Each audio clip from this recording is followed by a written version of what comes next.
Yes, a lot of material to get through, and you know, one of the things I want to point out to the students out there and the viewers is that the exercises that we run through would be a series of weeks of work. Mm-hmm. So obviously, you know, I was playing a bar or so of the exercise, but you would work with the extract, you work with your teacher to play those exercises over and over, increasingly improving the amount of control that you have over the accents, the height of the stick, the ghost notes, the tap strokes, getting those little finite motions together. And then actually it's a lifetime of study after that. So, you know, to try and get that in with 15 minutes was quite tough going. But, you know, they've got to understand that there's a lot more work that you have to put into those exercises. It's not just 15 minutes of your time. It isn't, no. Considerably more. And I happen to know there's a lot more to come, isn't there? Yeah, well, there's a big half to come now. So I just want to recap quickly over what we're trying to achieve so that the students understand what we've got in this second half. We're looking at strengthening our ability to play the single stroke roll. Yes. We're looking at applying that around the kit to create more interesting fills. We're developing accents on both our hands, so we're developing our non-lead hand skills together with our right hand lead skills, or left hand if you're left-handed out there, and then putting it together, grooves and fills, to create that fluency that, you know, I've been hammering on about since we started these lessons. All right, so we're going to start with an exercise. Yeah, I want to recap the exercise that we did at the end of part 1. This time I'm going to play it with the extractor. Yes. So I'm going to play it solidly in time, hopefully, and try and get those accents together, get the difference between the ghost notes, get the metronome going. So if I miss the accent, I'm going to hear that I've gone wrong. Yes. Okay, so I'm going to use it as a support. And again, we will hear if you go wrong. Yes, I look forward to that. Here it comes.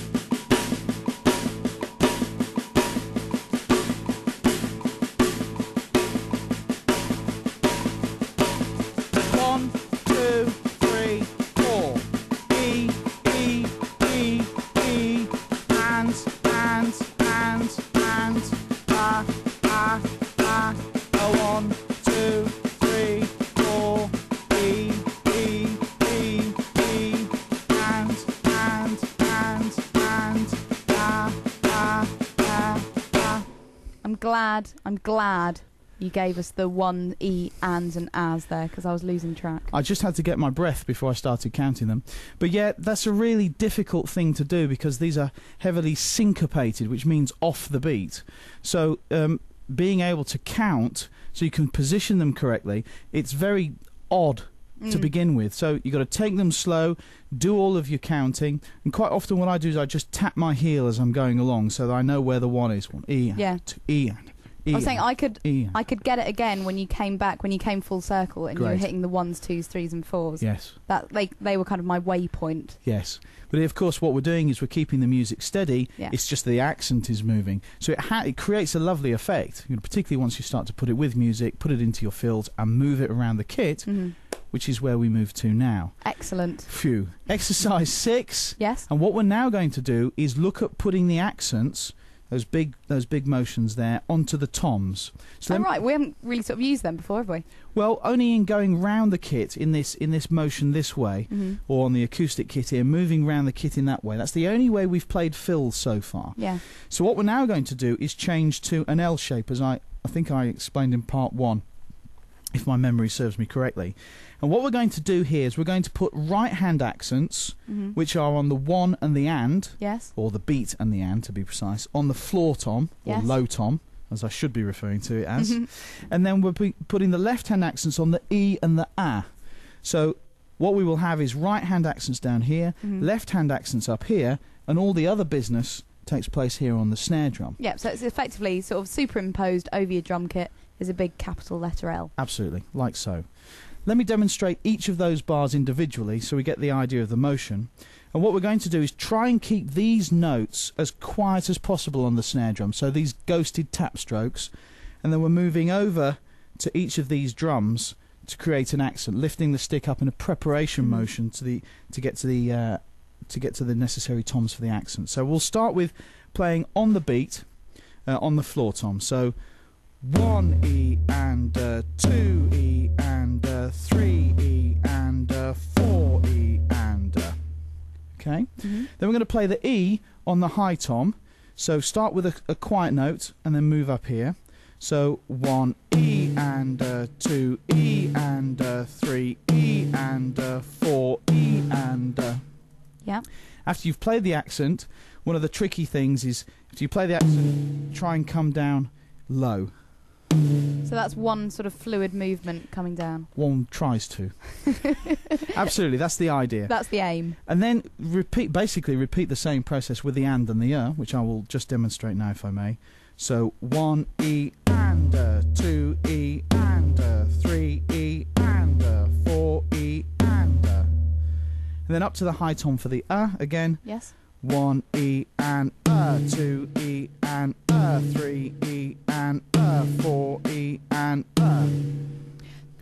I noticed there that the movement that you're doing when you're going over to play the accent on the toms, right? With the right hand, you're almost sort of doing it's like an arc motion as you go over. It's not kind of so quick that you're slamming your hand across, ready and waiting. You know, it's one controlled movement. Yes. Well, that is the intention, is to create this preparation so that if you're playing an accent, as I said earlier, I don't want you to hit the drum hard or even, for instance, just flick it hard like that, because that movement is out of time with the rest of the motion. So any movement that you make should be in time with the exercise. So you're moving within 16th notes here, so it's 1 E and 2 E and 3. So any motion should be fluid within the timing of the piece of the subdivision that you're playing in 16ths in this particular example. Have you got any sort of hints and tips for the left hand? You know, because you're coming up and you're almost. Are you crossing your right hand there? No, well, hopefully not quite crossing. It does raise an interesting issue that as you come up to this high tom here, you would then find it difficult from this position to get over to this side of the kit. That becomes a little tougher. So it makes sense that having the ability to develop your flow and fluency around the kit is why I'm starting with this L shape here. And why I talked about playing on the beat with the right hand previously is to enable you to get the correct flow, the easiest flow, what's on this side, so you can get to it. And it's another reason why we have the a crash cymbal here and a crash cymbal there, because there are occasions when you'll be wanting to play a crash on this side. So it's a question of having the kit open to you to play comfortably without having to cross over, where you can have minor stick disasters.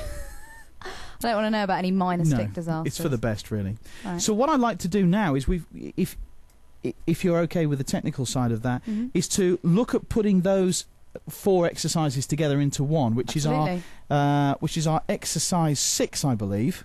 In fact, I'll use this file here. So we'll play this exercise 6. We're now putting the accents on the toms. All right. Okay, let me run through it.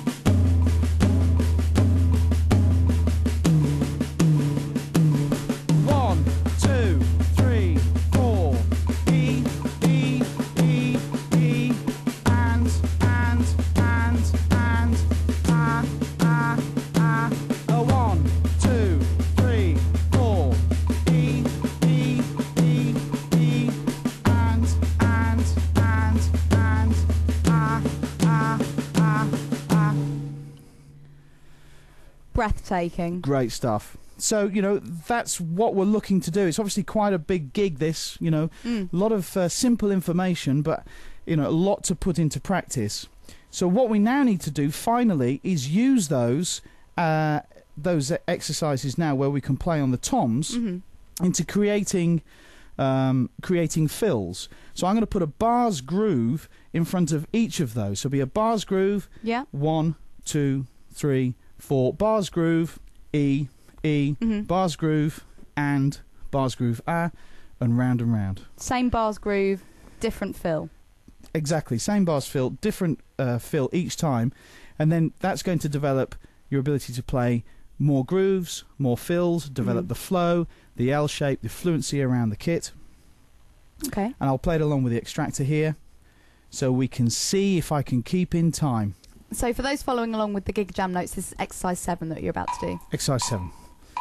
4, 1, 2, 3, 4, 1, 2, 3, 4, 1, 2, 3, 4, 1, 2, 3, 4, 1, 2, 3, 4, 1, and 1, 2, 3, 4, 1, 1, 2, 3, 4, 1, 2, 3, 4, 1, 2, 3, 4, 1, 1, 2, 3, 4, 1, and 2, 3, 4, 1, As ever, perfect timing there, Brian.